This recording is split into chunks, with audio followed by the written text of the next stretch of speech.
And today, I'm going to keep it short and sweet with you guys. There's no top 10 today, but I'm going to go ahead and discuss the 40% units. These units were originally released during the 120 meta when 120 teams were the best teams, the end all be all teams in the game. And then these units came out and made the 120 teams even better than they are. They made the hardest hitting units hit even harder. I mean, honestly, this was quite a power creep when these units came out. Because you had units that typically, hit in the 800,000 range. Now with these 40% supports, they're hitting in the 1.5 millions. And honestly, it's kind of crazy. I think statistically, these units do give about a 400,000. It's like a 400,000, 500,000 attack increase, which is kind of ridiculous. But we're not going to talk about what these units are. Everyone should know what these units are. Today, we're going to talk about what Akatsuki should do with these units. Now, I personally believe they should awaken these units into category supports. That is the only option. Don't turn these cards into attack or defense supports. And then really, the next question would become, what support increase do you give them? What category do these cards belong in? And I personally have a theory about what they could do or what they are going to do, because they're not going to leave these cards, unawakenable. I mean, if you think about it, when's the last time a type banner's been around? Exactly. The type banners were desirable because when you're running 120 teams, these 40% units make the team much better. But they haven't really ran it because they've ran a bunch of LR banners, first off, and the units on there aren't really, eye-catching as they were. Not many of them are usable on teams that they can't even fit on, due to you would have to limit the team to essentially being a mono team regardless of the category.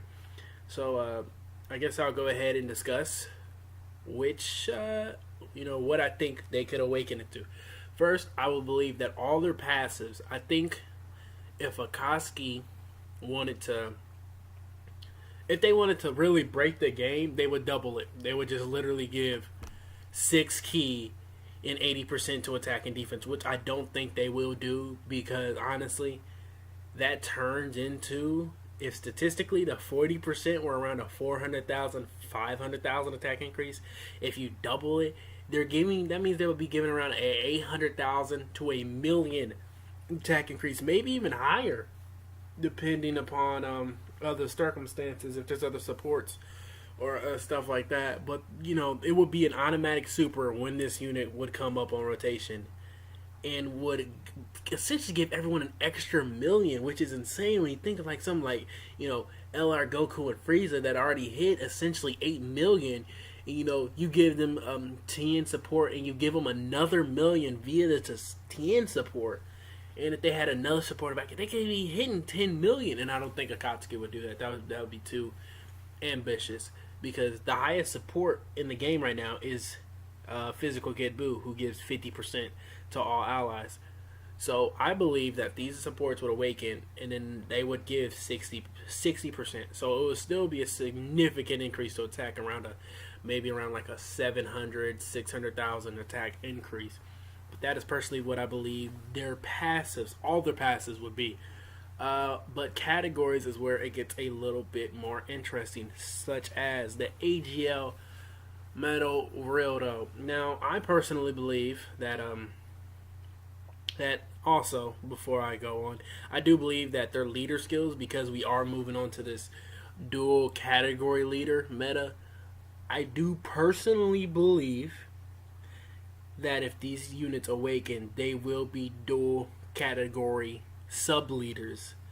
So the Metal Rildo, I do believe, will be if they come out with this category, which I actually do believe they will at some point, a Mechanical Menace category, which would be very interesting. It would, of course, feature Metal Rildos, the androids, because the androids are mechanical too. Metal Kuras, all the Kuras, and units of that caliber, of course, that are essentially robots or not a full robot, half robot, and stuff such as that. And I believe that his second category would be an Android category. And I know what people might say is, how would it be an Android category? He's not an Android. Well, technically, Android 16 is a robot. He is full mechanical. Unlike Android 17 and 18, who have the solo humans, they were humans who were modified.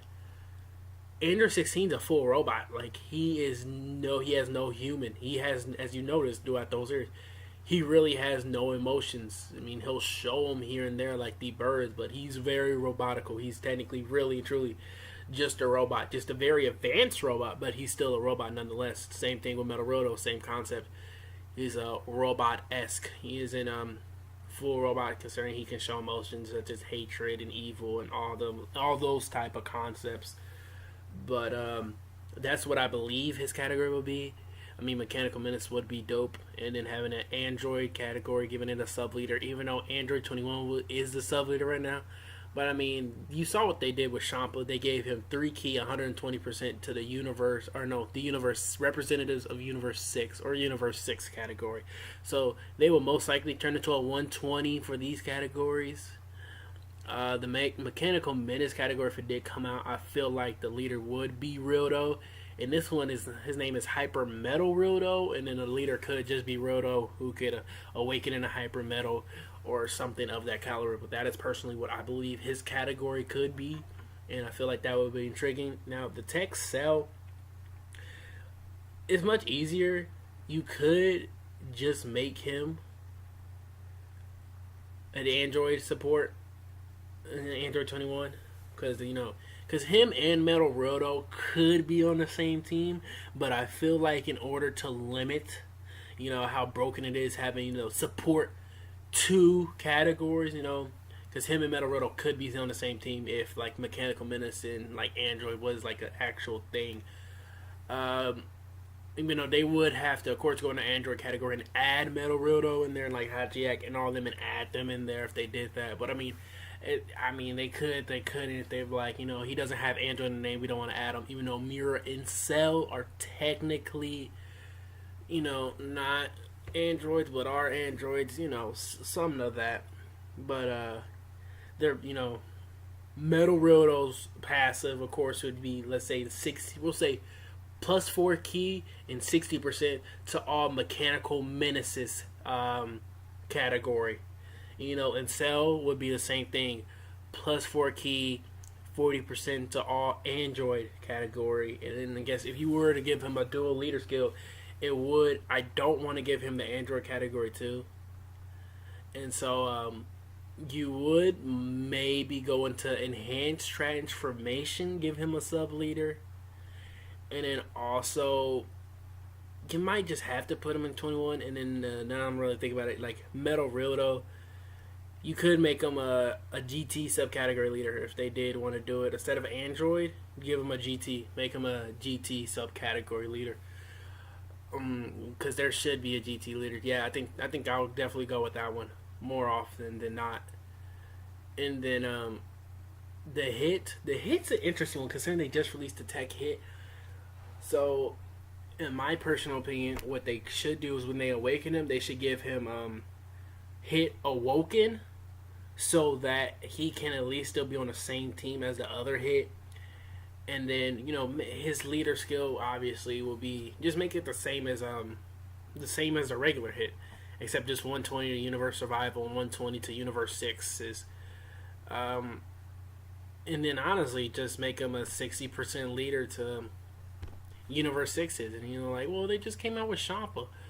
Well, if they didn't want to do that, they could always do Hit Awoken and make him a full power category, because when Hit is Awoken, that technically is full power for him. So they could make him a 60% full power lead and then make him a 120 full power in Universe 6. That is another option they could always do. It's plausible. Next will be, I guess, AGL Pan. Now, she's a lot easier because give her the Shadow Dragon and Peppy Girls. That would be it. Give her a new Yeah, make her the Peppy Girls category. Well, not category, but a sub leader. Considering that the in Rivian has not awakened, and I think she gives about 100% HP attack and defense. So she awakens, she might mess around and give like 140 to HP attack and defense, and then Pan could be a 90% to HP attack and defense for Peppy Girls, and then a 120 to Shadow Dragons, because Shadow Dragons does not have a secondary leader and it doesn't have enough units. And then the support, it would just be a support to Shadow Dragons, because Shadow Dragons only has one support, and that is the other GT Pan. So honestly, it will be a fair trade-off considering that GT Pan probably rarely gets ran. Next, we have the Vegeta, a lot easier. Pure Saiyans category. Namek sub be the 120 for Namek and Pure Saiyans. And then, yeah, just 4 key and 60%. I mean, there's not much to discuss there. Vegeta is Prince of all Saiyans. Now, Gohan, it would also be interesting. So, you would give him half Saiyans. And then the second category is kind of like, you could also, switch up Vegeta. Make that Vegeta. I don't really know. I mean, Pure Saiyan Dynamic kind of fits him, but I guess the Gohan really and truly, you could always, at the time, this was, Gohan's full power, but he cannot be on a full category. So if they were to do it, it would most likely end up having to be some sort of a half Saiyans. That is most definitely going to be one of his category. And maybe possibly if they were to come out with like another category, such as like a potential category. These characters have tons of potential or something like that. He could be a type of category leader such as that. I mean, honestly, Kid Gohan's kind of like a mix, because I mean, he really only is a Planet Namek and like half Saiyans. I mean, there could be other subcategories he could be, but I think he would be like a new category, a type of assistant. And then we do have the Gohan. Now, this Gohan's simple. I don't really have to go much into that. We already know the passive, but leader skill, I do believe, would be Potara, and then Buu Saga. It would be a Buu Saga support. That is what I personally believe. Is what his leader skill would be, but he would be a Potara support himself. And I think actually what is kind of interesting is they could actually make multiple characters, multiple leader skills, but the passives only increase one category. Because if it increases multiple categories, it would make it broken. But the leader skill, I think if they did do a dual leader skills, that's what they would want to do. But if they wanted to do like just, they didn't want to do dual, they just wanted to do like the mono one and then one category leader, it would completely change it. Like, Cell would obviously be Extreme Tech, and an Android subcategory. Metal Rildo, we'll just say Mechanical Menaces, and Extreme AGL. The hit will be, of course, Extreme STR, and then, if they do, let's say they do awaken him, and it gets hit awoken, which will be his full power, he would get full power subcategory leader. Then Pan will be a Peppy Gals, and then Super AGL, and then Vegeta would be Pure Saiyans, and then Extreme Int, and you get it. But I'm going by the scenario, if they want to do dual categories, this is the kind of scenario I'm going with. So then Super Buu is a little interesting because him and Cell are both enhanced transformations. So this will be a little interesting because the Gohan also would be a Buu Saga support. Now, they could completely change because the Buu, of course, in my personal opinion, he would be a Buu Saga. He would have to be a Buu Saga and an enhanced transformation. So the real question would become, okay, he's an enhanced transformation. Well, he would be an enhanced transformation support along with the Kid Buu, which would make it honestly one of the best support teams in the game, but they would not be afraid to do that. And if you're like, well, why would he share leader skills with these other units? Well, obviously, it would add more value to him if he is also it would add more value to this card if they're dual category leaders. So that's why I believe dual category leaders would be something they would do. It would add so much more value to this team. Extreme Tien, Super Tech Tien. he would be an Earthlings category if they ever decide to come out with that one. And maybe a Cell Saga, because a Cell Saga, there are many characters from the Cell Saga that are in this game that there's no category for. So he could easily be a Cell Saga in an Earthlings category. And of course, if he was to give a support, I believe he would give a support to Earthlings and not to Cell. But there are many Earthlings in the Cell Saga, so they could easily toss and turn that one. And then last but not least, we have Kaba. Now, Kaba is a lot easier. Now, I did say hit Universe 6, but you might be able to just change hit into like a Universe of Survivor Saga and make Kaba a Universe 6. And then also, I mean, because the thing is, like, many of these units, if they are dual categories, they could fit into many categories. But the dual Kaba, I believe, would be a 60% chance, and we'll just say for right now, if they come out with a Super Saiyan 2 category, because if they come out with a Super Saiyan 2 category, it will be quite large. Honestly, there are a lot of Super Saiyan 2s in this game, and I believe he could be a Super Saiyan 2 category leader, and also a Universe 6 subcategory leader, but his support passive would only go towards the Super Saiyan 2s. Okay, that is everything. You know, there could be two sides. They could just make it extreme, or, you know, the mono colored and then the category leaders, but that's personally what I believe. If you think something different, you can leave your ideas in the comments. I would just like to go ahead and say thank you for watching the video. I appreciate you if you spent any time on this video at all, and I will see you in the next video. I'm out.